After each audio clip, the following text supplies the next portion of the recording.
बिस्मिल्लाहिर्रहमानिर्रहीम। अस्सलाम वालेकुम नाज़रीन।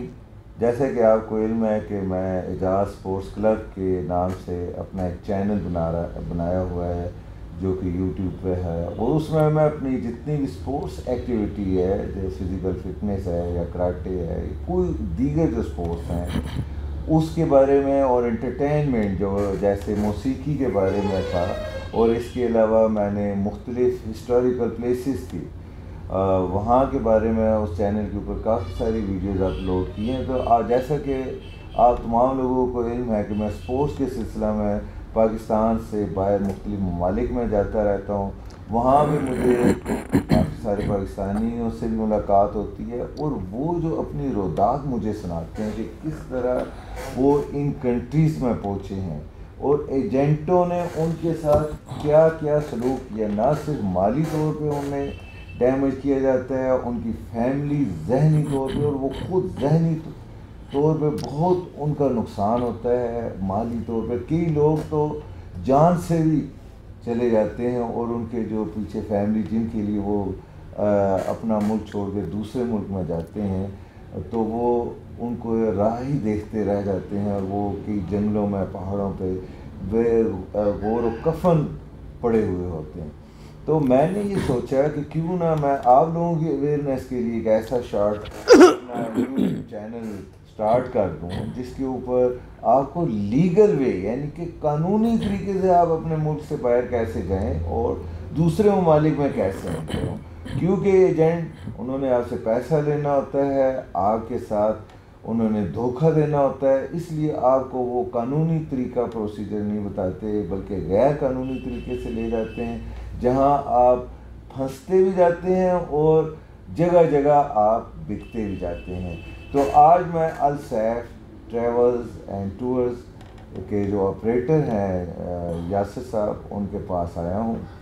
यासिर इरशाद उनका नाम है, और वो काफ़ी इस पेशे से मुंसलिक हैं। वो अभी हाल ही में तुर्की गए हैं, और अब उन्होंने तुर्की में विज़िट वीज़ा, वहाँ स्टे, स्टूडेंट वीज़ा के बारे में काफ़ी प्रोसीजर ये इधर लोगों बताते हैं और लोगों के साथ को सेलिब्रेट करते हैं। तो मैं आज उनके पास आया हूँ। अस्सलाम वालेकुम। वालेकुम अस्सलाम।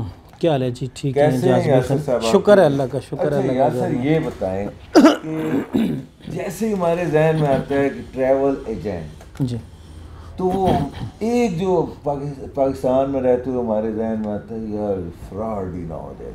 तो ये मुझे बताएं कितने किस्म के फ्रॉड, किस किस्म के लोगों से फ्रॉड एजेंट करते हैं और वो कौन होता है? बिस्मिल्लाहिर्रहमानिर्रहीम। सर जी, सबसे पहले तो जाज़ भी मैं आपका शुक्रिया अदा करता हूँ कि आपने ऐसे स्पेसिफ़िक जो है मौजू को चुना है कि जो तकरीबन अगर वाह को डिस्कस करूँ तो बहुत ज़्यादा ऐसे लोग हैं जो इस फ्रॉड में जो है ना वो आते हैं और उसमें अपनी जान तक गवा बैठते हैं।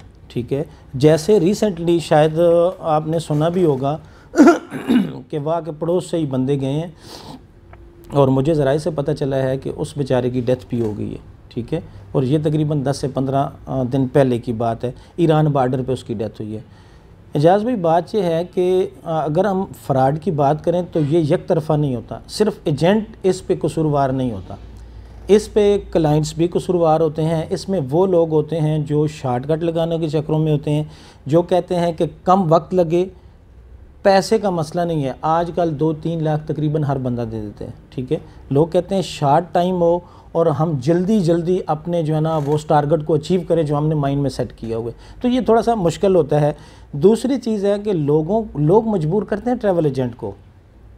ट्रैवल एजेंट ने वैसे अगर मैं डिस्कस करूँ आपसे कि ट्रैवल एजेंट ने अपने माइंड में ये चीज़ बनाई हुई होती है कि मैंने ये काम प्रोसीजरली करना है, लेकिन जब उस बेचारे को पैसे नज़र आते हैं और क्लाइंट कहता है कि आप 2 लाख मुझे इस काम के ले रहे हैं तो आपको मैं 5 लाख देता हूँ, मुझे जो है ना इल्लीगल वे बताएं, तो फिर एजेंट भी मजबूर हो जाता है, इल्लीगल वे ढूंढता है। फिर लोगों को इसको ना बताया, दूसरा तीसरा चौथा बंदा आ जाता है, ये जी इल्लीगल वे है जाने के लिए। तो कसूरवार दोनों बंदे होते हैं, क्लाइंट्स भी होते हैं और एजेंट्स भी होते हैं। जिस तरह की 5 उंगलियां बराबर नहीं होती, इसी तरह एजेंट हजरात में भी काफ़ी सारे ऐसे हैं जो इल्लीगल हैं। मैं तो अल्लाह का एहसान है, आपको पता ही है, डिपार्टमेंट ऑफ टूरिज़म सर्विसेज से मेरा रजिस्टर्ड शुदा लाइसेंस है, मैंने उसकी तस्दीक भी करवाई है 2021 में। तो काफ़ी सारे ऐसे जिनको हम थर्ड एजेंट कहते हैं, अपनी लैंग्वेज में थर्ड एजेंट होते हैं, उनको काम का पता ही नहीं होता। आजकल जैसे मैंने तकरीबन डे बिफोर यस्टरडे और यस्टरडे मुझे कॉलें आई हैं कि सर जी ये इस तरह का जॉब है, जैसे ड्राइवर की है, स्टोर कीपर की है, अच्छा मैकेनिक की है, डीज़ल मैकेनिक की है, तो ये क्या टर्की जा सकते हैं? तो मैं इस बात पे बड़ा हैरान हुआ हूँ। अभी भी मैं ये सोच विचार कर रहा हूँ कि ये लोग कितने मतलब दिलेर दिली से और अपने आप को कैसे ये एक्सपोज करते हैं, हालांकि टोटली फ्रॉड है इसमें, टोटली 2 नंबर है। लोगों के व्हाट्सएप भी दिए हुए हैं उन्होंने कि इस व्हाट्सएप नंबर पर रब्ता करें। फिर अच्छा वो नीचे उन्होंने इबारत लिखी हुई होती है कि जी पैसे आफ्टर वीज़ा। अच्छा एक बंदे से जब मैंने बात की है, मैंने कहा पैसे आफ्टर आप वीज़े के लेंगे तो मुझे ज़रा वीज़े का प्रोसेस बता दें। तो यकीन करें कि अगर मैं 100 पॉइंट्स की बात करूं कि आपको 100 पॉइंट्स चाहिए टर्की विज़िट के लिए, तो उस बेचारे को 1 पॉइंट का भी नहीं पता था, और वो था बड़ा ज़बरदस्त एजेंट, और काफ़ी सारे लोग फंस भी गए थे। और अभी भी वो स्टिल जो है ना वो ऐसा कर रहा है कि जनाब आए दिन लोगों को बताता है जी ड्राइवर की वैकेंसी है। और कि मुझे ये 100% श्योरिटी है कि जब तक ऐसे बंदों को हम खुद आपके, जिस तरह आपने ये ज़बरदस्त एक चैनल बनाया है, इस तरह लोगों के सामने नहीं लेके आएंगे, ये काम रुकने वाला नहीं है। और वाह में जो आपकी ये एफ़र्ट्स है कि आपने ऐसा चैनल बना के लोगों को लीगली प्रोसीजर बताएं कि how to go Turkey, how to go Canada, UK, America. जो लोग जाते हैं सर वो कुछ स्पेशल पर्सन तो नहीं होते, हमारी तरह के होते हैं। आप अपनी प्रोफाइल लीगली तैयार करें और अप्लाई करें तो कोई मसला नहीं है, इंशाल्लाह आपका वीज़ा लग जाएगा। जैसे मैं टर्की गया हुआ था तो शायद उधर से भी मेरी आपसे 1-2 दफ़ा बात हुई है टेलीफोनिक कन्वर्सेशन पे। तो इजाज़ भी बात यह है कि उधर मुझे 2-3 बंदे ऐसे मिले हैं। मैं था नोटरी पब्लिक के ऑफ़िस में उधर एक्सराय में, इस्तांबुल एक्सराय में था। तो वो मुझे उसने एक बात बताई थी, हालांकि उसको प्रोसेस का बिल्कुल भी नहीं पता था। वो भी इधर से मेरे हाल में इलीगल गया था, डॉक्यूमेंट्स उसके पास थे नहीं। वो कह रहा जी मैं भी एजेंट हूँ। मैंने कहा जी आप किस तरह एजेंटी करते हैं? वो कहता है जी मेरा काम है जो लोग इधर आते हैं उनको मैं किमलिक बना के देता हूँ, जिसे TRC कहते हैं। तो मैंने बताया, मैंने कहा ये किमलिक और TRC बनाने नहीं वो सर जी वो प्रोसीजर बहुत मुश्किल है, और यूट्यूबरों से बचें और ये काम करें और वो काम करें, यानी जो लीगल प्रोसेस है उससे बंदा हटा रहा है। तो हर बंदे को कदम पे फ्रॉड वाले बंदे मिलते हैं। तो कोशिश करनी चाहिए अपनी जान की हिफाजत करें, माल की हिफाजत करें और लीगल प्रोसीजर। और आप यकीन करें लीगल प्रोसीजर इतना आसान है कि एक बंदा अगर लीगल प्रोसीजर पे टर्की करे तो मेरे हिसाब से विद इन 10 डेज़ वो अपनी प्रोफाइल बना लेते हैं। और इसमें मैं अगर ये एडिशन करूं कि टर्की के लिए इतनी स्ट्रांग प्रोफाइल नहीं चाहिए जितने यूके या कनाडा या अमेरिका के लिए चाहिए, बल्कि अमेरिका के लिए भी इतनी स्ट्रांग नहीं चाहिए जितनी कनाडा और यूके के लिए चाहिए। तो टर्की जस्ट एक नॉर्मल कंट्री है, उसमें कोई किसी तरह का कोई मसला नहीं है, आप लीगल जा सकते हैं। सिर्फ अपने माइंड को इसके लिए प्रिपेयर करें कि हमने अपने बच्चे को, अपने भाई को, अपने इस रिलेटिव है इसको हमने लीगल प्रोसीजर पे लेके आने और लीगल के साथ जो है ना वो डॉक्यूमेंट्स तैयार करके टर्की विज़िट करवाएं। बड़ी डिटेल से आपने मुझे बता दिया है। अभी हम ये सबसे पहले तो मैं आपसे ये पूछूंगा टर्की जाने से जो पहले का प्रोसीजर है जी यानी कि उसके बारे में आप मेरे नाज़रीन को बताएं ज़रा इधर। सर टर्की जाने के लिए सबसे पहले तो ये देख लें कि आप विज़िट प्लान क्यों कर रहे हैं, आपका पर्पज़ क्या है विज़िट का। आया आपने अगर उधर जॉब करनी है, ठीक है, उसके लिए आप पहले प्रिपरेशन करके जाएं कि हम जो ही टर्की पहुंचेंगे नेक्स्ट हमारा, यानी जैसे मैं आपको बताऊं, मैं जब जिस दिन गया था मेरी फ़्लाइट थी तो उससे मैंने अपना स्केड्यूल बना के गया था कि फ़र्स्ट डे मैं ये करूँगा, सेकंड ये, थर्ड ये। तो मेरा अल्हम्दुलिल्लाह बहुत अच्छा वो एक बन गया था स्केड्यूल, और मुझे बड़ी आसानी थी वहाँ जाके। ये नहीं हुआ कि मैं इस्तांबुल में अपने बेड पे लेट के सोच रहा हूँ जी मैंने कल क्या करना है, कल इसको मिलना है, परसों इसको मिलना है, वो नहीं है। आप पहले प्री प्लान करके जाएँ और विज़िट का पर्पज़ अपने जहन में बनाएं। एजुकेशन के लिए जाना है, अच्छा विज़िट के लिए जाके क्या आपने वहाँ के LLC के बारे में आपने अगर इन्फॉर्मेशन लेनी है तो थोड़ी बहुत इन्फॉर्मेशन आपको इधर होनी चाहिए पाकिस्तान में। देखें रीज़न बिहाइंड ये है कि टर्किश लोग जो है ना बिल्कुल इंग्लिश तक भी नहीं जानते, बहुत कम टर्किश ऐसे हैं जो इंग्लिश जानते हैं।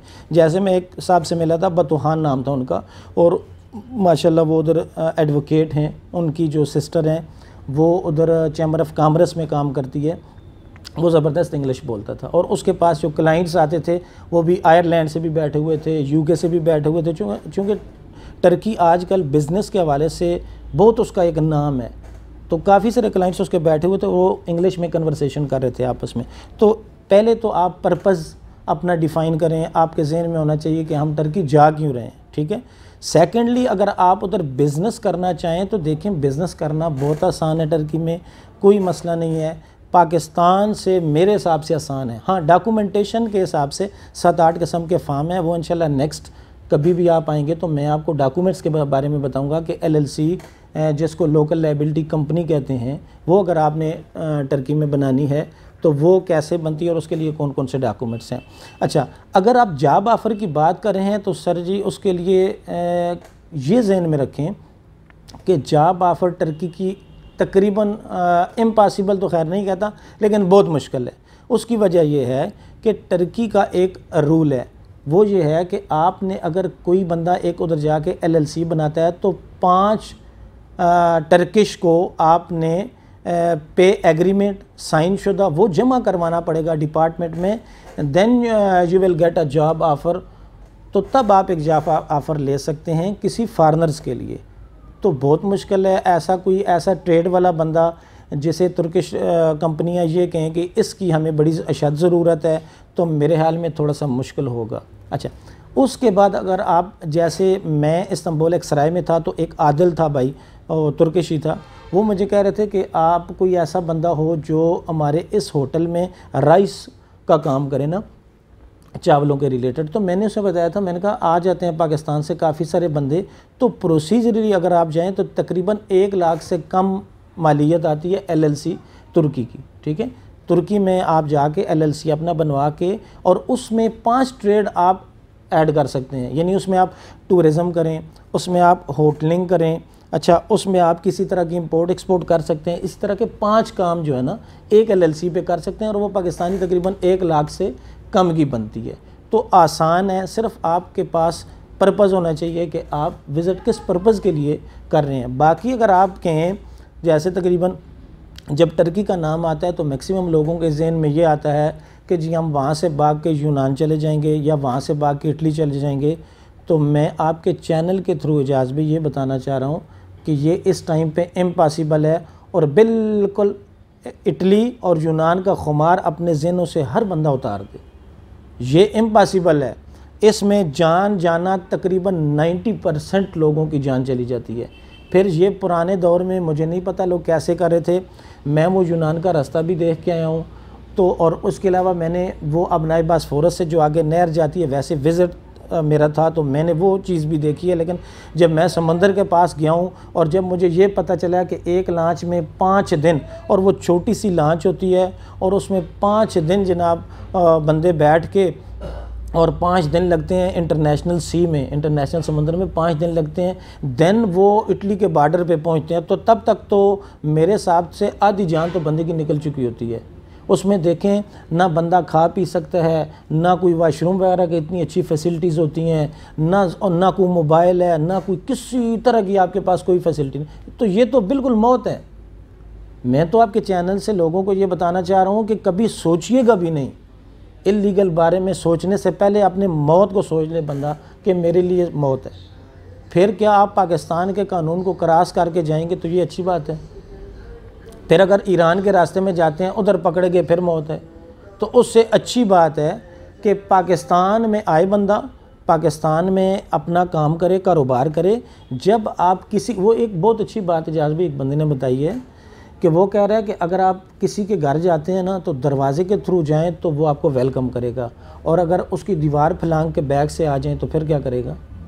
तो यही अशर है। आप ईरान चले जाएं आप फिर भी इलीगल हैं। फिर जो मैंने जो उधर जो सबसे बड़ी बात मैं आपको बताऊं, मुझे एक मेट्रो पे एक बंदा मिला था, तो वो बच्चा रो रहा था, अच्छा, ये डिस्कशन मैंने बतूहान से भी किया है कि यार खुदार आप पाकिस्तानी लाखों के हिसाब से पड़े हुए हैं, इनके लिए कोई ऐसा प्रोसेस बने, कोई ऐसा कार्ड बन जाए जिससे कम से कम इनकी ट्रीटमेंट करवाना तो आसान हो। वो बेचारे मर रहे हैं, मतलब एक टैबलेट तक वो लीगली नहीं ले सकते। वो मुझे बतूहान बता रहा था कि लास्ट मंथ एक बंदे से मेरी बात हुई है, लेकिन वो बेचारा तकरीबन 50% डेड बॉडी था, उसका कोई पेंडिक्स फट गया था या क्या था। जो ही वो हॉस्पिटल लेके गए हैं तो उसको हॉस्पिटलाइजेशन नहीं मिली। उसकी वजह क्या थी? उसकी वजह ये थी कि ये बंदा था इलीगल, ठीक है। डॉक्टरों ने उसे हाथ तक नहीं लगाया और बंदे की डेथ हो गई। अभी ये हिसाब लगा लें कि इलीगल जाना, पता नहीं लोग कितना बड़ा दिल और कितना वो माइंड सेट कर लेते हैं कि हमने जाना ही इलीगल। हालांकि मैं बता रहा हूँ कि मतलब लीगल जाना इतना आसान है। 17-18 हज़ार रुपये टोटल ये अंतोलिया ऑफिस की फ़ीस है। उसमें 300-400 रुपये की बायोमेट्रिक टाइप तस्वीरें बनती हैं। आपकी ट्रैवल इंश्योरेंस 4,000 3,000 4,000 की बन जाएगी। जाएँ बिस्मिल्लाह। और मज़े की बात है कि अगर टर्किश सिटीज़नशिप भी कोई बंदा लेना चाहता है तो वो स्टार्टिंग फ्रॉम विज़िट होती है। आप अपनी फैमिली के थ्रू विज़िट अप्लाई करें, आपका इंशाल्लाह 100% वीज़े के चांस हैं। अगर आप चांसेस की बात करते हैं ना, तो अगर आपके विद फैमिली अप्लाई करें, बच्चों के साथ, आपकी वाइफ है, आपके बच्चे हैं, आप खुद हैं, लीगल अप्लाई करें तो उसकी 100% चांस है कि आप इंशाल्लाह आपका वीज़ा लग जाएगा। जो ही वीज़ा लगेगा वेरी नेक्स्ट डे आप जाएँ किमलिक के लिए अप्लाई करें। इंशाल्लाह आपको 15 से 20 दिनों में किमलिक मिल जाएगी। इस्तांबुल में थोड़ा रश की वजह से उसका टाइम ड्यूरेशन ज़्यादा होता है, फ़ीस कम होती है, लेकिन अनकरा में चले जाएँ, इज़मीर में चले जाएँ, कैसरी में चले जाएँ तो वो आपके लिए आसान है, उसमें आपको जल्दी जल्दी वो मिल जाती है। जी बहुत शुक्रिया यासर साहब। नाज़रीन, इंशाल्लाह नेक्स्ट एपिसोड में हम आपको डॉक्यूमेंटेशन जो विज़िट वीज़ा के लिए रिक्वायर्ड हैं यासर साहब से पूछेंगे। और आप हमारे चैनल के साथ जुड़े रहिएगा और मेरे इस चैनल को सब्सक्राइब करें, लाइक करें और दूसरे लोगों से शेयर करें ताकि बर वक्त वीडियो मिलती रहे और आप ये जो एजेंटों के फ्रॉड हैं या बाहर जाने का जो चार्म है उसमें फंसने से पहले मेरी ये वीडियो लाजमी देख सकें।